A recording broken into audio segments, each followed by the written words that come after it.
Sobrang lamig guys. Alam nyo ba, naka-heattech pa rin ako. Naka-socks pa. Heater ko naka-29 ata. 28. Sobrang lamig as in. Anyway guys, syempre bago natin i-end yung vlog, hindi naman pwedeng mawala yung haul natin dahil napakaraming mabibili dito sa Japan guys.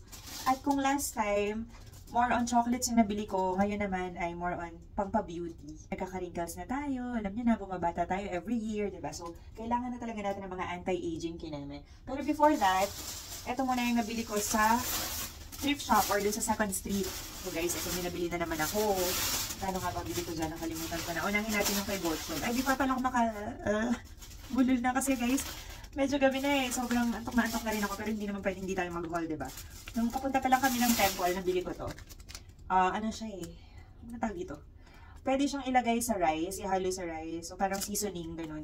Kahit na hindi na siya kailangang lutuin. Parang pang rice toppings. Ayan. Hindi ko alam ko ano yan. Basta may sesame seed pa. Tapos, nung nakarating naman na kami sa Second Street, ito yung una kong nabili. For Baby C. Yan. This is worth 1,181. Ay, won. Yan! Sabaw na. Ganito siya, guys. Oh. Sana matuwa si Caleb. Actually, ang dami ko nabili for Caleb. Diba? Mahirap lang siya dito umandar kasi carpet eh. Pero pag mas smooth yung surface, mas mabilis yung takbo niya. Oh, diba? Ang ganda. Another one for Baby C. Yan. Shoes.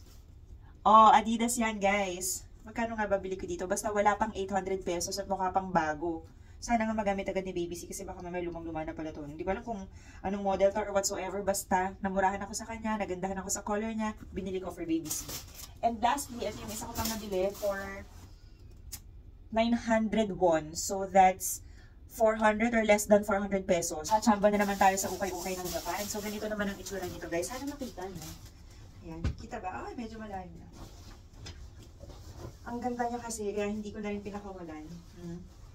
Hindi siya ganun kakapal, pwede siya yung saktong lamigan lang, pero hindi to ubra kapag may snow na. O yung talagang winter na, kasi ganito lang kanipis yung tela niya. Pang autumn pwede pa.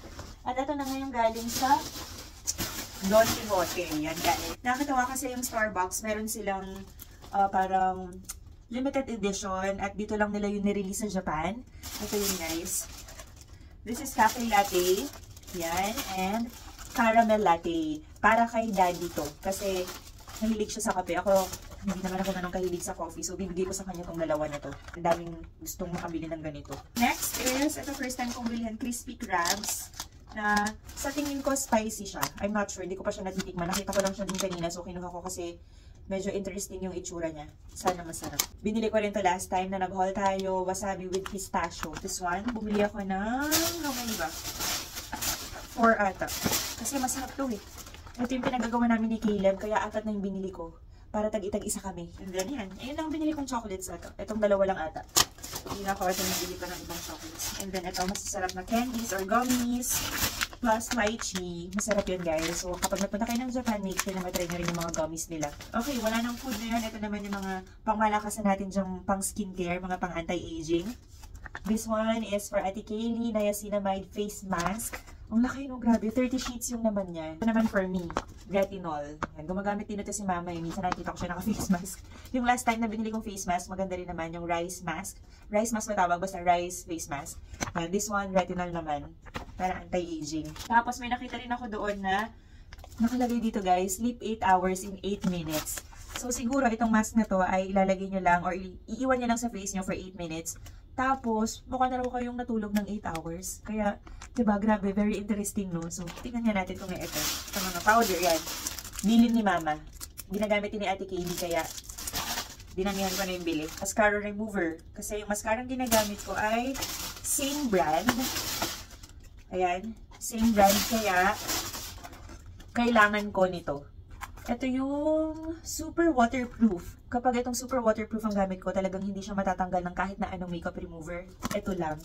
So, kailangan talaga pag bumili kayo nitong super waterproof, ay meron din kayong mascara remover. This one, hindi naman siya ganun ka-waterproof, pero smudge-proof. Mahirap din siyang tanggalin basta-basta ng water. Pero mga makeup remover na kahit hindi yung brand na to, pwede naman. So, another one for Caleb, si Percy.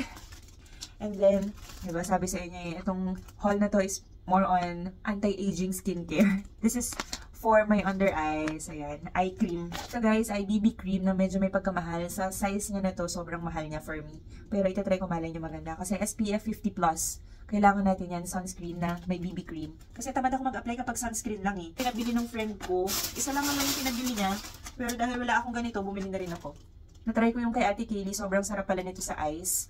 Eye drops. Yan sa mga must buy dito sa Japan. Actually, lang naman yung binili ko must buy. So, bahala na kayo kung anong bibili nyo dyan. And then another anti-wrinkle, no?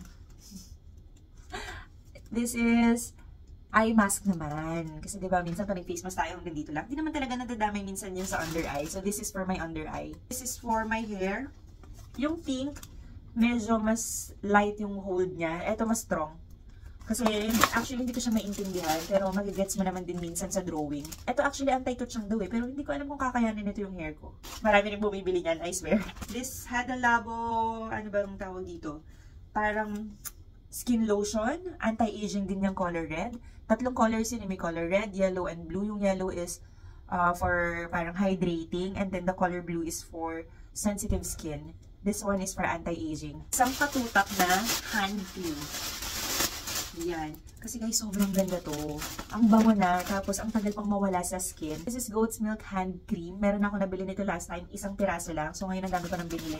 And ito naman, thermal water spray for Ate Kaylee dahil gusto niya daw na pag medyo dry na yung skin niya sa bahay, ay meron siyang masa-spray na ganito. Kasi before meron talaga kami nito, hindi lang ako nakakabili kasi mura talaga to sa Australia. Pero medyo mura din naman dito compared to Manila price. Kaya dito na ako bumili kasi hindi ko alam kung kailan ako magkakaroon ng Australia flight. At gusto ko nang bumili nito. At least, hindi tayo ma-fake kasi baka may mga fake ako mabili online. Nakakatakot kasi sa face gagamitin, diba? That's it for my Japan haul. Dami ko naman nagastos. Sabi ko, hindi na ako gagastos. Bakit ganun no guys? Ang hirap, ang hirap magtipid.